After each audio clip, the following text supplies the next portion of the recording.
अस्सलाम वालेकुम dear students. इस लेक्चर में हम first equation of motion derive करेंगे, या इसका सवाल ये हो सकता है कि prove derive that V F is equal to V I plus A T. ये हमने डिराइव करना है।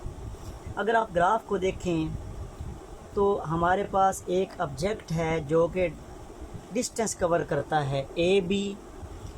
इस ऑब्जेक्ट की इनिशियल वेलोसिटी है वी आई। जब टाइम टी गुज़रता है तो इसकी वेलोसिटी कितनी हो जाती है, V F. Clear? It means पहले इनिशियल वेलोसिटी वी आई थी, अब फाइनल वेलोसिटी वी एफ हो चुकी है, तो एक्सेलरेशन पैदा होगा, चेंज इन वेलोसिटी आई है, वेलोसिटी में तब्दीली आई है। पहले वी आई थी, अब वी एफ हो गई। तो ये जो वेलोसिटी में तब्दीली आई है इसको किससे शो करते हैं, एक्सेलरेशन। यहाँ पे दो एक्सेस मौजूद हैं, एक वाई एक्सेस है और दूसरा एक्स एक्सेस है। आप एक्स एक्सेस के अलांग टाइम लेते हैं और वाई एक्सेस के अलांग आप वेलोसिटी लेते हैं। क्लियर हो गया? अब यहाँ पे आप कुछ अगर आप फिगर देखें तो आपको ये अंदाज़ा होता है कि ओ डी किसके बराबर है। O D is equal to A C, और ये दोनों बराबर हैं टाइम एक्सेस, यानी कि जिसको हमने टी कहा हुआ है। क्लियर हो गया? इसी तरह अगर आप लेते हैं ओ से लेके ए तक, या आप लेते हैं सी से लेके डी तक, तो ये कितना बन गया, वी आई बन गया। क्लियर? इसी तरह डी से लेके बी तक, यहाँ पे वेलोसिटी कितनी थी, वी एफ थी, लिहाजा बी डी आपके पास कितना बन जाएगा, वी एफ बन जाएगा, फाइनल वेलोसिटी। राइट? अब ये जो ए बी लाइन है, यानी कि जो एक्सेलरेशन की वैल्यू है वो हम फाइंड करेंगे अगर हम इस लाइन का स्लोप फाइंड कर लें। तो स्लोप आपको पता है कि स्लोप, किसी भी लाइन का स्लोप आपने फाइंड करना हो तो वो बराबर होता है स्लोप इस ट्राइंगल में बराबर होगा परपेंडिकुलर डिवाइडेड बाय बेस, जो कि बराबर होगा एक्सेलरेशन के। यहाँ पे हम लिखेंगे slope of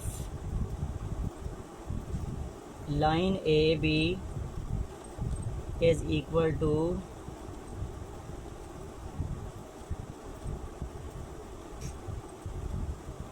perpendicular divided by base.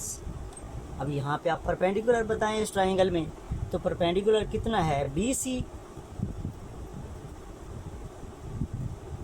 और बेस कितना है, बेस तो बराबर है ए सी के। क्लियर?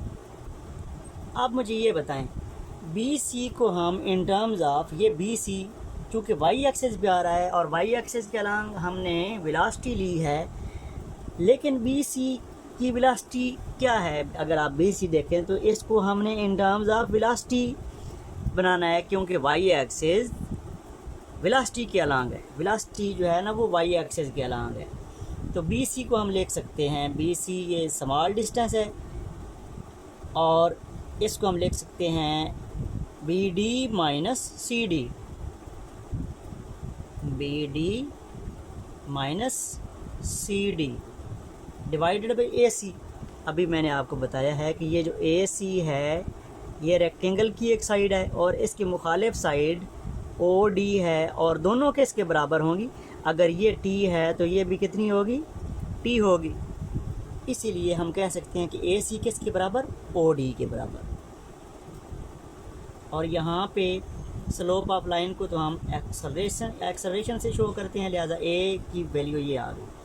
अब A is equal to B D कितना है, बी डी आपको पता है कि यहाँ से यहाँ तक ये वेलोसिटी बनती है फाइनल वेलोसिटी, तो ये बन गया वी एफ। बी डी की जगह हमने पुट किया V F. C D is equal to O A, और ओ ए कितना था, वी आई था, लिहाजा सी डी भी कितना होगा, वी आई होगा।